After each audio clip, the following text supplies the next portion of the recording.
진령군은 무당으로 본명은 박창렬입니다.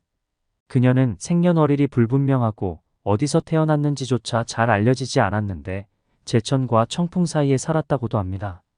그녀는 무당이었으나 권력을 휘둘렀고 왕과 왕비가 자신에게 의존했으나 따르는 백성이 없었고 관직을 팔았으나 자격이 없었고 억만금을 가졌으나 정당하게 번 돈이 아니었습니다. 또한 열심히 구슬했으나 효험이 없었습니다. 궁 안에서 매일 구판을 벌이면 벌일수록 구구는 기울어졌습니다. 다만 그녀의 능력은 권력자의 눈을 흐려 국정을 농단하고 사리사욕을 채우는 것, 그게 전부였습니다. 오늘은 민비를 등에 업고 조선이 망조에 드는데 일조한 무당 진령군 이야기를 전해드리겠습니다. 어느 날 북묘의 요망한 계집목을 배실하고 사간원 정원 안효제가 상소를 올렸다. 상소가 접수되자 승정원 승지들은 차마 임금에게 올릴 수 없어 묵살했다. 비록 상소문은 올라가지 않았지만 내용이 장안에 두루 퍼져 고종과 민비도 알게 되었다. 그런데 놀랍게도 상소를 올린 대신을 유배 보내라는 명이 떨어졌다. 안효제는 추자도로 3년 동안 유배를 가게 되었다. 그러나 또 다른 상소가 잇따랐다. 이번에는 형조참의 지석영이 절절한 상소를 올렸다. 신령의 힘을 빙자하여 임금을 현혹시키고 기도한다는 구실로 재물을 축내며 요직을 차지하고 농간을 부린 요사스러운 계집 진령군에 세상 사람들이 살점을 씹어먹으려고 합니다. 이렇듯 상소가 본물을 이룬 건 무당 진령군이 권세를 잡고 나라를 쥐락펴락한 지 어언 10여 년이 흐른 즈음이었다. 요망한 계집인이 잡아 죽여야 한다는 상소의 당사자인 진령군은 대체 누구인가? 때는 1882년 90군데 군인들이 반란을 일으켰다. 13개월이나 월급을 받지 못하다가 겨우 한 달치 월급이라고 받은 쌀에는 반 이상 모래가 섞여 있었다. 병사들이 폭발하여 궁궐로 쳐들어간 게 이모군란이다. 이 사건으로 민비가 충주로 피신하여 불안에 떨고 있을 때 어떤 무당이 찾아왔다. 가난한 농사꾼의 딸로 태어나 과부가 되어 궁여지책으로 무당이 된 여자였다. 그녀는 흥선대원군이 재집권하여 벼랑 끝에 몰린 민비 앞에 홀연 나타났다. 왕비가 물었다. 언제 환궁할 수 있겠느냐? 무녀가 자신만만하게 예언했다. 조만간 환궁에서 위세가 더욱 높아질 테니 걱정 말고 옥체를 보존하소서. 실제로 민비는 50여일 만에 환궁했다.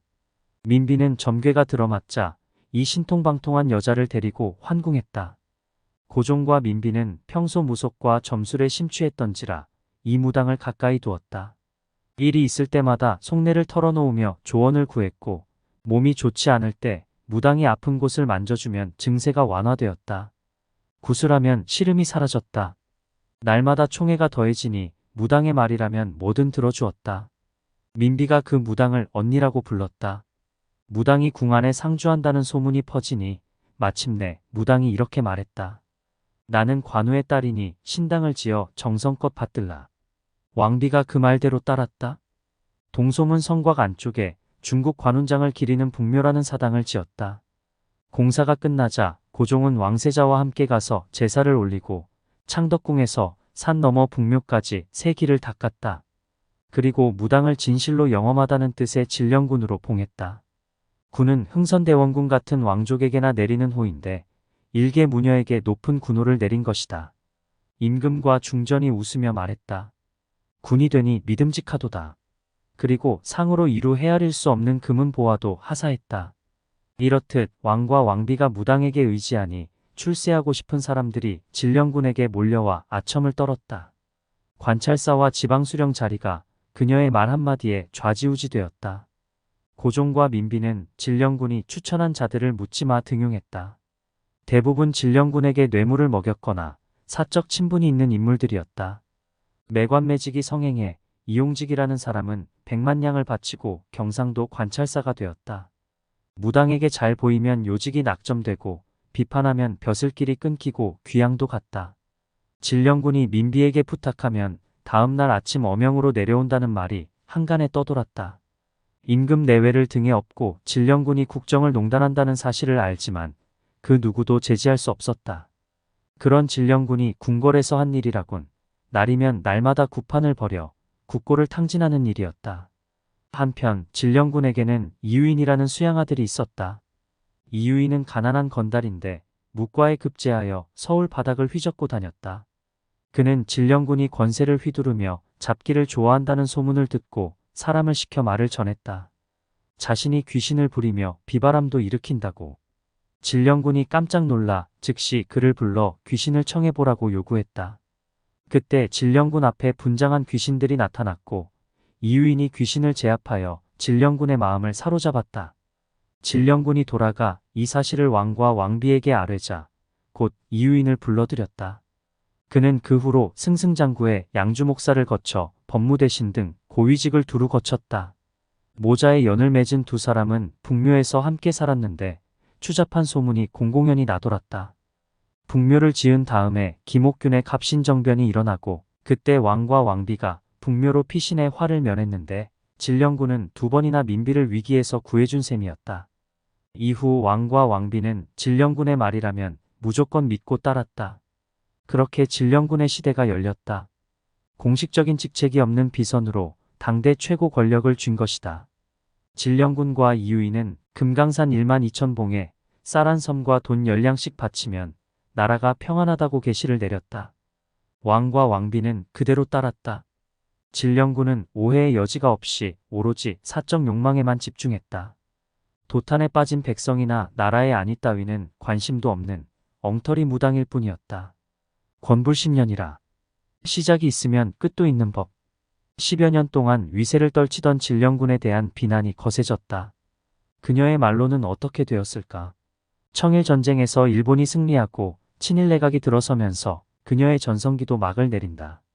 진령군은 혹세무민했다는 죄목으로 옥에 갇혔다가 억만금에 달하는 재산을 몰수당하고 북묘에서 쫓겨났다. 이듬해 을미사변 때 강력하게 비호해주던 민비가 살해된 후 행적이 묘연해졌다. 야사에는 사형당했다는 설이 있으나 형이 집행되었는지는 알 수 없다. 일설에는 사람들의 눈에 띄지 않는 시골 초가집에서 숨죽이고 살다가 스스로 목숨을 끊었다고도 한다. 민비가 죽고 권력과 재물을 잃고 그동안 차곡차곡 쌓인 상소문이 올라가니 신변의 위협을 느꼈을 것이다. 수양아들 이유인은 직권 남용 혐의로 체포되자 놀라서 죽었다고 한다. 당시 조선에는 고종이 왕이었지만 그 뒤에는 민비가 있었고 민비 뒤에는 진령군이 있었다. 고종은 시키는 대로 하는 허수아비였다. 결국 1910년 경술국치를 당해 조선은 망국의 길로 접어들었다. 민비는 조선이 망하는 데 지대한 역할을 했다.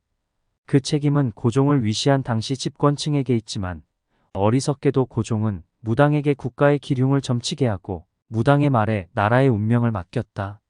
사가들은 진령군을 구한말의 대표적인 요사스러운 무녀라고 칭한다. 그 시대의 무당 중 그만큼 논란을 일으킨 무당이 또 있었을까? 애석하게도 그토록 믿었던 진령군의 신기는 고종과 민비를 지켜주지 못했고 백성을 평안하게 하지 못했고 나라를 지키지 못했다. 조선을 주술과 예언을 일삼는 무당의 의지에 다스리려고 한 것은 왕의 어리석음 때문이고 그것은 곧 민중의 불행이었다.